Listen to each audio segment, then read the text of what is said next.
কালিম্পং ডিস্ট্রিক্টে ৫,৫০০ ফুট হাইটে লুকিয়ে আছে হিমালয়ের এক ছোট্ট সুন্দর গ্রাম। পাহাড়ে ঘেরা একদম শান্ত একটা অফবিট গ্রাম, যেখানে সময় যেন আজও থমকে আছে। চারিদিকে শুধু পাইন গাছের জঙ্গল, আর তার মাঝে মাঝে নানা ধরনের পাখির ডাক। মেঘের ওপর দিয়ে কাঞ্চনজঙ্ঘার সেই অপূর্ব দৃশ্য তো থাকবেই, তার সঙ্গেই তুলে ধরব ফরেস্ট ডিপার্টমেন্টের বাংলোর এখনকার পরিস্থিতি। শহরের ব্যস্ততা থেকে কয়েকদিনের ব্রেক নিয়ে যারা পাহাড়ে হারিয়ে যেতে চান, তাদের জন্য এই জায়গাটি বেস্ট অপশন। তো চলুন হারানো যাক এই কুয়াশার চাদরে। Let's dive into the silence of mountains. Welcome to Lolegaon.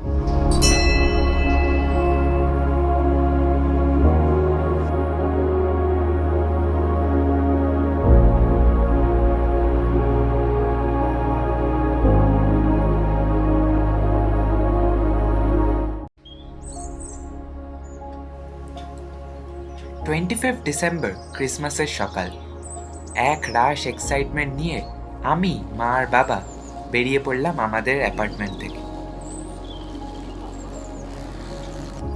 নিজেদের গাড়ি নিয়ে ঘুরতে এক আলাদা থ্রিল আসে, আর সেই থ্রিল খুঁজতে আমরা শহরের চেনা গণ্ডি পেরিয়ে পাহাড়ের পথে পা রাখবো।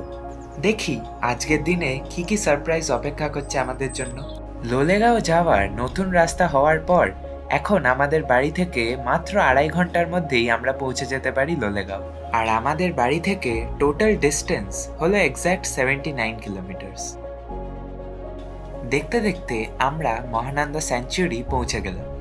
শহরের সব আওয়াজ এখানে এসে একদম মিটে যায়। জায়গাটা খুব রিফ্রেশিং, আর এই জায়গাটা হাতিদের জন্য খুব ফেমাস। তাই সারাক্ষণ মনে হচ্ছিল যদি একবার দেখা পাওয়া যায়। এখন 9:30 বাজে, আর আমরা সেবকের রেল ব্রিজের কাছে চলে এসেছি। আজকে 25 ডিসেম্বর, ক্রিসমাসের দিন। চারিদিকে অসম্ভব ট্রাফিকের ভিড়, আর মানে আমরা ব্রেকফাস্টের জন্য রেস্টুরেন্ট খুঁজছি, চারিদিকে গাড়ি দাঁড়িয়ে আছে, খুব ভিড়। এই জাস্ট একটা ট্রেন গেল, আমরা এখন রেল ব্রিজটা ক্রস করব। কিছুক্ষণ পরে আমরা পৌঁছে গেলাম সেবকের আইকনিক করোনেশন ব্রিজে, আর তার নিচ দিয়েই বয়ে চলেছে তিস্তা নদী।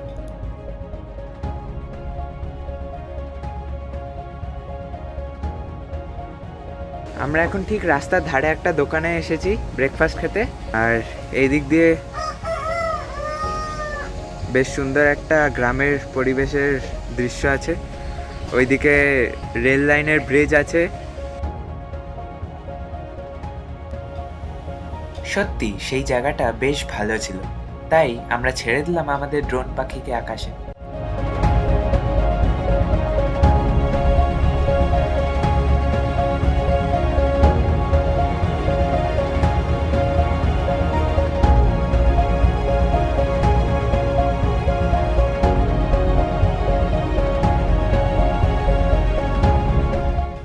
এই জায়গাটার নাম মিনা মোড়। সোজা রাস্তা মালবাজার আর ওদলাবাড়ির দিকে চলে যাবে, আর আমরা বাঁ দিকে ঢুকে যাব লোলেগাঁওয়ের দিকে।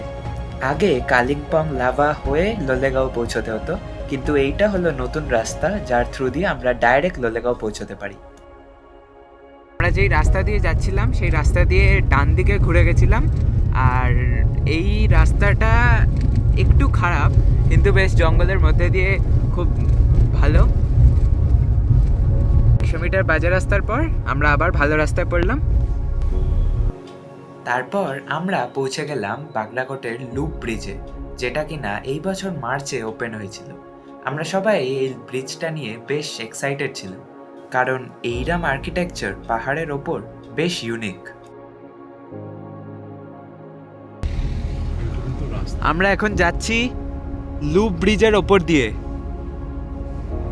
ব্রিজটা অদ্ভুতভাবে বানানো পাহাড়ের ওপরে।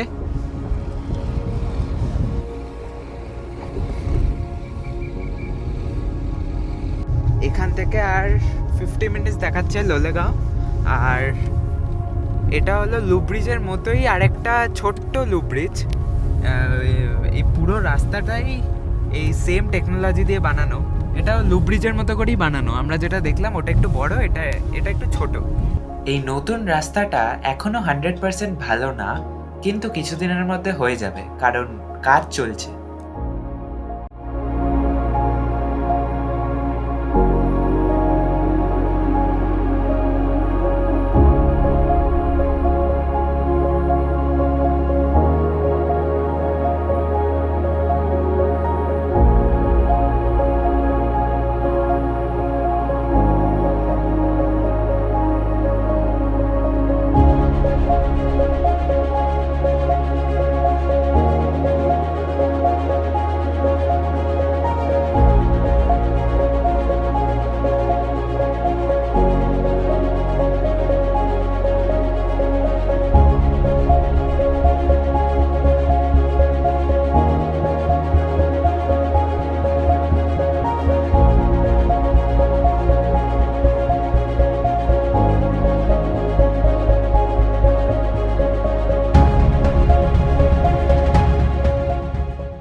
দেখতে দেখতে আশেপাশের ল্যান্ডস্কেপ পুরো চেঞ্জ হয়ে গেল। আমাদের দুধারে এখন পাইন বনের জঙ্গল। লোলেগাঁও পৌঁছানোর ঠিক 5 মিনিট আগে আমরা একটা এমন স্পট পেলাম যেখানে ড্রোন না ওড়ালে চলতই না। কিন্তু ঠিক তখনই ঘটল সেই বিপদ।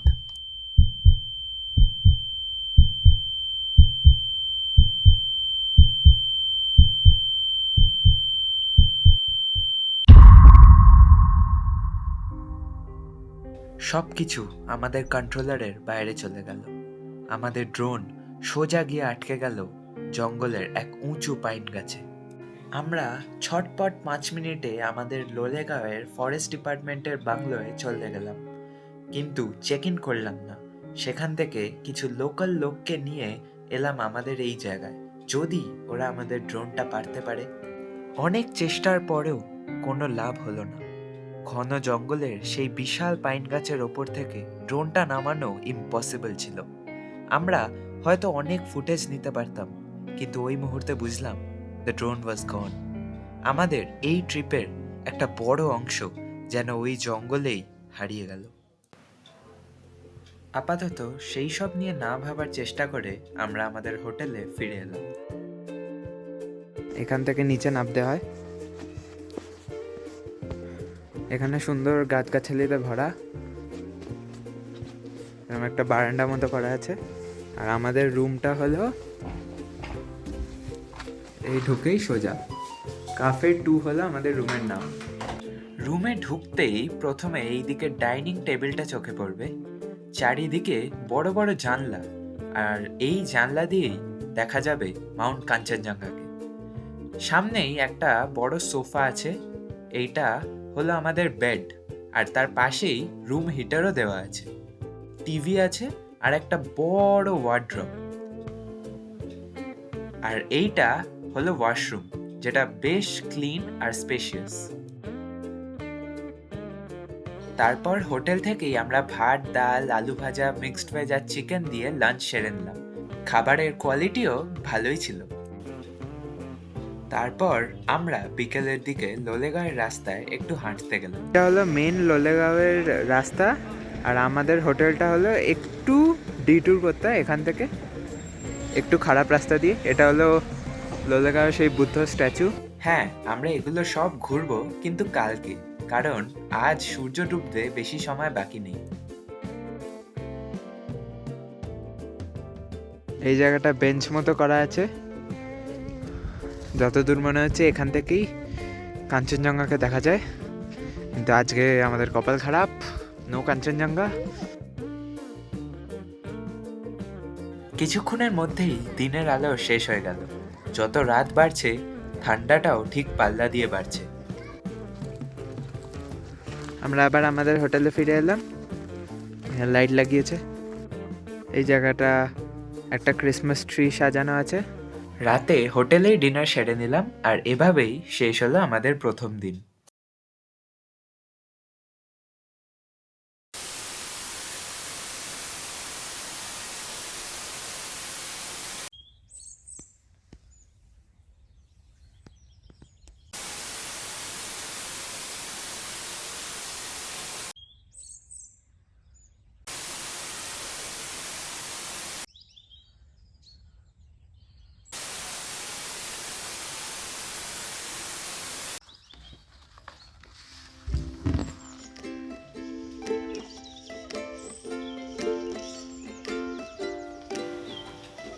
পরদিন সকালে ঘুম থেকে উঠতেই মনটা একদম ফ্রেশ হয়ে গেল।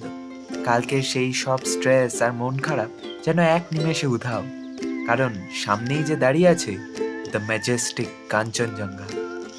যতবারই এই পাহাড়ের দিকে তাকাই মনে হয় যেন প্রথমবার দেখছি। সত্যি কাঞ্চনজঙ্ঘা কখনো পুরনো হয় না। এটা হলো আমাদের হোটেল, আর ঠিক এইদিকেই কাঞ্চনজঙ্ঘা। আর রাত্রিবেলা শিশির পড়ে গাড়ির মাথায় পুরো জল, চারিদিকে পুরো জলে জল হয়ে গেছে। এখন আমরা একটু সাইট সিইং করতে যাচ্ছি লোলেগাঁওয়ের, হেঁটেই যাচ্ছি। আর এইটুকুন যে ডিট্যুর করতে হচ্ছে আমাদের এই হোটেলে আসার জন্য, অপূর্ব রাস্তা, এইরকম জঙ্গলের মধ্যে দিয়ে নিরিবিলি।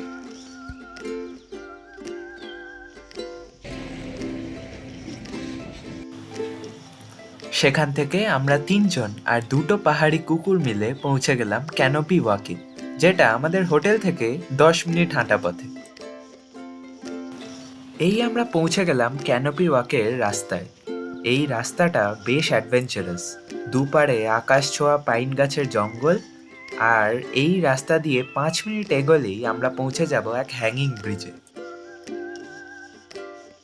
আমরা এখন হাঁটছি এই ক্যানোপি ওয়াক, বেশ সুন্দর জঙ্গলের মধ্যে দিয়ে এই ট্রেলটা। আর আমাদের সাথে প্রত্যেকবারের মতো 2টো কুকুর আসছে। সুন্দর জঙ্গলের মধ্যে দিয়ে এই রাস্তাটা।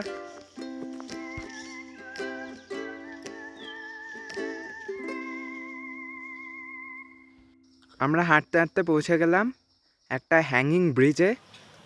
যদিও এই ব্রিজে এখন মানুষ হাঁটাচলা আর করে না।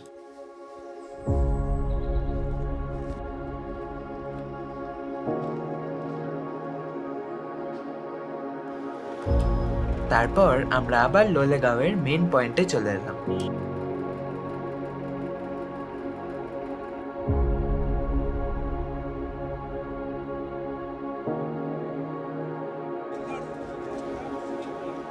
মোমো আর ম্যাগি দিয়ে ব্রেকফাস্ট সেরে আমরা লোলেগাঁওয়ের পার্কটা ঘুরতে চলে এলাম। আমরা এখন আছি লোলেগাঁওয়ের ইকো পার্কে।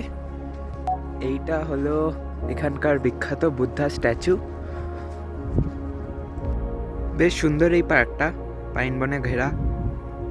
এখানে সুইং আছে, বসার জায়গা আছে, বেশ ভালো জায়গা। ঠিক লোলেগাঁওয়ের মেন পয়েন্ট তার ডান দিকে সুন্দর জায়গা। এখানে মা বাবা বসে আছে।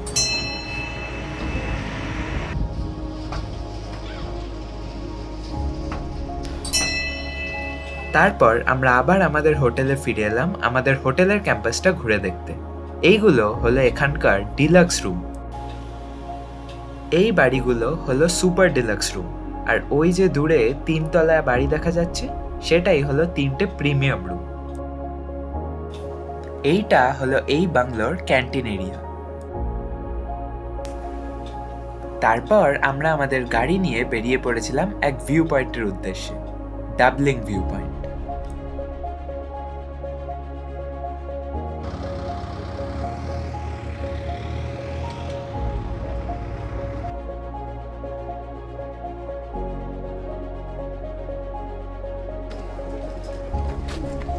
আমরা এখন আছি ডাবলিং ভিউ পয়েন্টে। এটা হলো 360 ভিউ পয়েন্ট, অনেকে ডাবলিং অ্যান্ড জেরং ভিউ পয়েন্ট বলে। বেশ অনেক ভিড় আছে এখানে, একটা প্রপার ট্যুরিস্ট স্পট এটা। এই স্কাই সাইক্লিংয়ের যে ফ্যাসিলিটিটা, এটা এখনও ওপেন হয়নি, কাল থেকে ওপেন হবে। আর 2খানা এরম ভিউ পয়েন্টের মতো আছে, ওখানে আই লাভ ডাবলিং লেখা আছে, ওখানে একটা আর এখানে একটা। এই ভিউ পয়েন্টে একটা বিশাল দোলনা ছিল, যেখানে সবাই ছবি তুলতে ব্যস্ত ছিল। তার সাথে একটা ছোট্ট স্কাইওয়াকও ছিল। আবার আমরা ফিরে এলাম লোলেগাঁওতে। আর এখানে আজ হাট বসেছিল। সবজিপাতি থেকে শুরু করে জামা কাপড় সবই পাওয়া যাচ্ছে। আসলে প্রত্যেক শুক্রবার করে এই হাটটা বসে। তারপর আমরা হোটেল প্রাইড থেকে আমাদের লাঞ্চ সেরে নিলাম। খাওয়া দাওয়ার বেশ ভালো ছিল। দুপুরে যখন লাঞ্চ করতে হোটেলে ঢুকলাম, তখন চারপাশে রোদ ছিল, এমনকি আকাশ পরিষ্কার থাকায় কাঞ্চনজঙ্ঘা উঁকি দিচ্ছিল। কিন্তু যখনই আমরা লাঞ্চ করে বেরোলাম, চারিদিকে ল্যান্ডস্কেপ কমপ্লিটলি চেঞ্জ। চারপাশটা সাদা কুয়াশায় ঢেকে গেছে, আর সেই মেঘগুলো আমাদের গা ছুঁয়ে উড়ে যাচ্ছে। শীতের রাতে গরম গরম মোমো আর পকোড়া দিয়েই শেষ হয়েছিল লোলেগাঁওতে আমাদের সেকেন্ড দিন। আজ আমাদের ট্রিপের শেষ দিন, আর কাঞ্চনজঙ্ঘা আজকেও আমাদের নিরাশ করেনি। আজকেই আমরা বাড়ির পথে রওনা দেব, কিন্তু তার আগে আমরা পৌঁছে গেছিলাম ঝান্ডিদারা ভিউ পয়েন্টে, যেটা কিনা আমাদের হোটেল থেকে গাড়ি নিয়ে বাস 5 মিনিট দূরে। এখানে একটা ছোট্ট পোস্টার দেওয়া, আমরা সুন্দর একটা জঙ্গলের রাস্তা দিয়ে এলাম, আর এইখান দিয়ে হেঁটে সানরাইজ ভিউ পয়েন্টে যেতে হয়। সিঁড়ি করা আছে, বাবা গাড়িটাকে এখানেই পার্ক করে দিল। পুরো লোলেগাঁওতেই, স্পেশালি এই জায়গাটায় নানা রকম ভ্যারাইটির পাখির আনাগোনা। বার্ড ওয়াচার্স বা বার্ডার্সদের জন্য এই জায়গাটা স্বর্গ বলা যেতে পারে।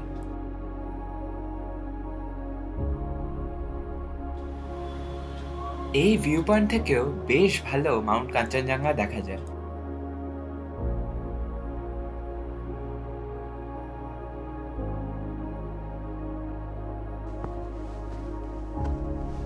এখন দাঁড়িয়ে আছি সানরাইজ ভিউ পয়েন্টে, আর ওই যে দূরে আজও আমাদের কাঞ্চনজঙ্ঘা দেখা দিয়েছে।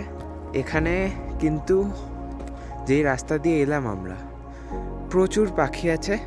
এখান থেকে কাঞ্চনজঙ্ঘা সমেত এভারেস্টও দেখা যায়, কিন্তু আমরা বুঝতে পারছি না কোথায় এভারেস্ট।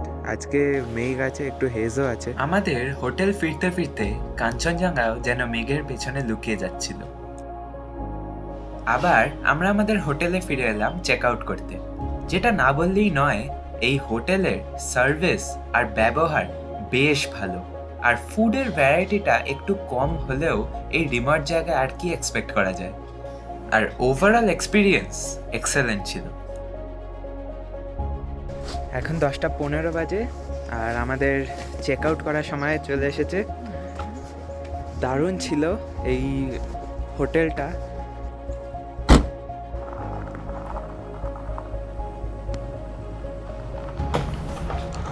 তারপর লোলেগাঁওতেই ফ্রেশ ফুড বলে একটা রেস্টুরেন্টে ম্যাগি আর মোমো দিয়ে ব্রেকফাস্ট সেরে আমরা আমাদের বাড়ির পথে রওনা দিলাম।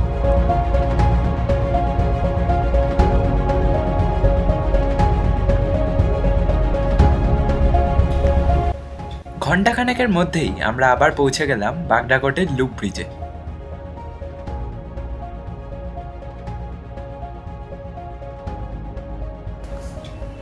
যেহেতু আমরা সেবকের দিকে জ্যাম হবে এক্সপেক্ট করেছিলাম, তাই আমরা গাজলডোবা দিয়ে আমাদের বাড়ি ফিরেছিলাম, আর এই ডিসিশনটা সত্যি খুব ভালো ছিল। এই জায়গা থেকে সোজা রাস্তা মালবাজার পৌঁছে যায়, আর আমরা ডান দিকে গাজলডোবার দিকে চলে যাব। আপালচাঁদ ফরেস্ট পার করে আমরা পৌঁছে গেলাম গাজলডোবায়, আর এখানকার বিখ্যাত বোরলি রেস্টুরেন্টে আমাদের লাঞ্চ সেরে নিলাম। তারপর আমরা গাজলডোবায় কিছু মাইগ্রেটরি বার্ডসের খোঁজে বোটিং করলাম। সেই শান্ত লেকের জলে 1 ঘন্টা বোটিং করতে দারুণ লেগেছিল।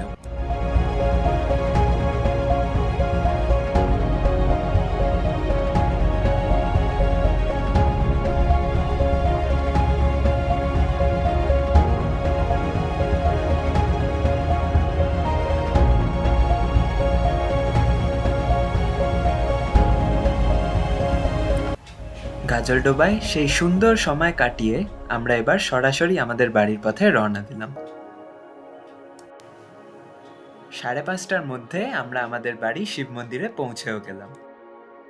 লোলেগাঁওয়ের কুয়াশা আর কাঞ্চনজঙ্ঘার মায়াবী রূপ, উইথ অল দিজ মেমোরিজ, আমাদের ট্রিপ এখানেই শেষ হচ্ছে। জীবনে অনেক কিছুই হারিয়ে যায়, কিন্তু সেই লসটা না ধরে রেখে যা আমাদের কাছে আছে তা নিয়ে এগিয়ে চলা উচিত, because life is all about moving forward. দেখা হবে পরের কোনো ভ্লগে। Till then, stay happy and thanks for watching.